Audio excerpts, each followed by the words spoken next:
Olá pessoal, está começando mais um IPAcast, o podcast do IPA, o Grupo de Estudo e Pesquisa Intelectuais e Política nas Américas, da Unesp de Franca.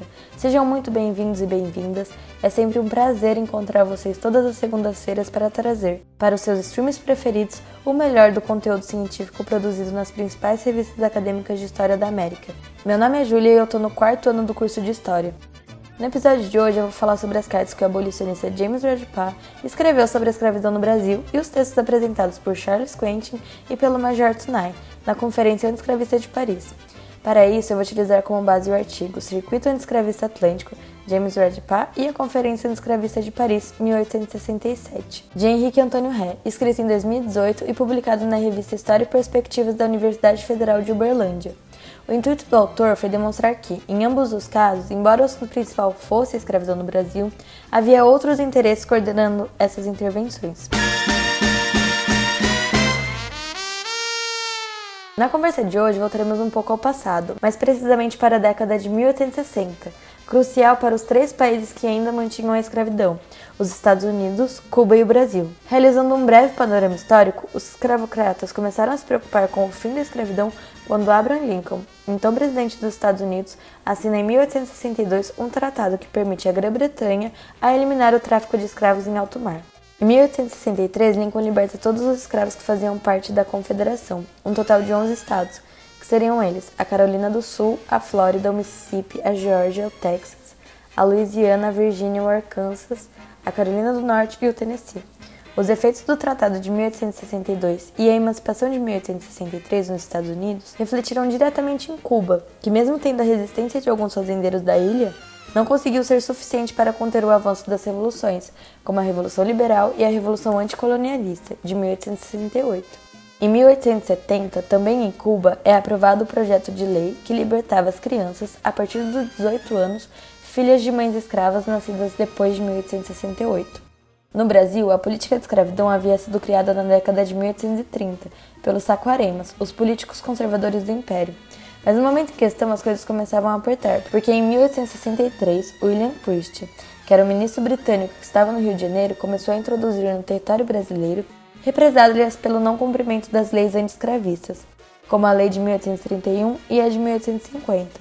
Ambas proibiam o tráfico transatlântico. Em 1864, os liberais ascendem ao poder e começam a negociar com o governo britânico, assegurando que colocariam o fim da escravidão na agenda parlamentar.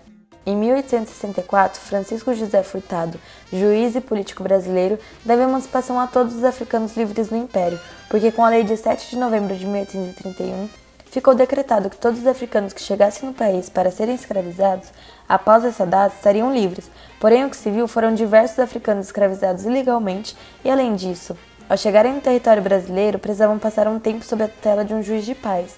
Após 1864, isso não seria mais necessário.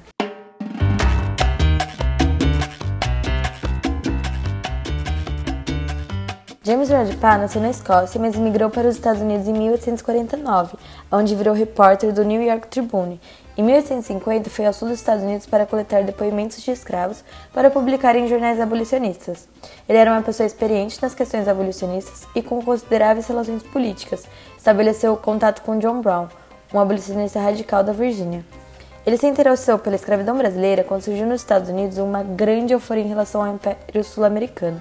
As relações raciais brasileiras, registradas em relatos de viagens, serviram, em meados da década de 1830, como argumento em contraposição à escravidão sulista, uma vez que, na percepção deles, o Sul teria um sistema escravista severo, enquanto a escravidão brasileira era mais suave. Esse argumento era utilizado anterior à Guerra Civil Norte-Americana, uma vez que os abolicionistas estadunidenses viam nessa suavidade do sistema escravista brasileiro uma forma de reivindicar melhores condições aos negros dos Estados Unidos e demonstrar que haveria a possibilidade de mobilidade social, uma vez que acreditavam que no Brasil não havia diferença na relação entre brancos e negros. Mas após a Guerra Civil, os abolicionistas alertaram-se para essa falsa percepção da escravidão no Brasil. E é neste ponto que surgem as cartas de James Radcliffe. O abolicionista utilizou dos mesmos relatos de viajantes que antes eram considerados para apresentar os pontos positivos da escravidão brasileira para demonstrar seus infortúnios, isto é, a violência e o não cumprimento da lei no Brasil. O fim da Guerra Civil Norte-Americana, em 1865, teria criado uma das principais situações que levaram Radcliffe a escrever suas cartas, porque os sulistas iniciaram uma série de imigrações ao Império Brasileiro, após o fim da Guerra Civil Norte-Americana, porque eles achavam que lá eles poderiam recriar o sistema escravista do sul dos Estados Unidos. Então, o Red Pile escreve na tentativa de persuadir os norte-americanos e evitar que houvesse uma imigração em massa para o Brasil. É evidente que a preocupação do abolicionista era com os Estados Unidos e não com a escravidão brasileira.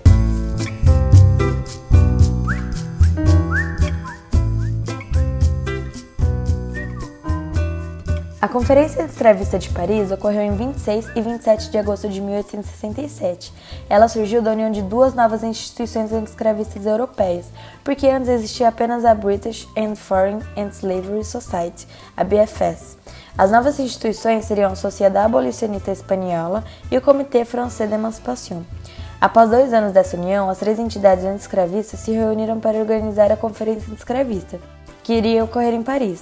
Eles aproveitaram que na cidade teria o evento conhecido como a Grande Exposição de Paris. Os brasileiros que participaram dessa conferência foram Charles Quentin e o Major Toner. Um estava mais ligado ao Partido Liberal, enquanto o outro ao Partido Conservador.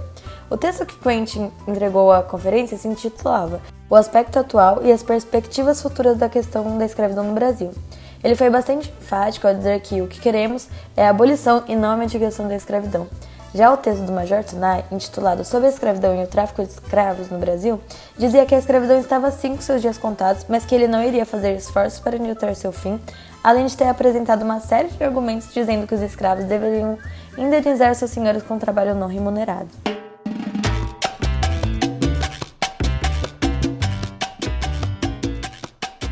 Percebe-se que as relações entre a América e a Europa estavam interligadas e que o diálogo entre os abolicionistas se manteve. No entanto, existiam outros focos de interesse para se trabalhar. De um lado, vimos as cartas de James Redpath, abolicionista que queria desconstruir a visão que os demais estadunidenses possuíam da escravidão no Brasil, e a Conferência Escravista de Paris, outro evento para demonstrar os distintos interesses referentes à escravidão daqueles que participaram da conferência. As cartas dos brasileiros que participaram deste evento demonstram essa divisão de grupos.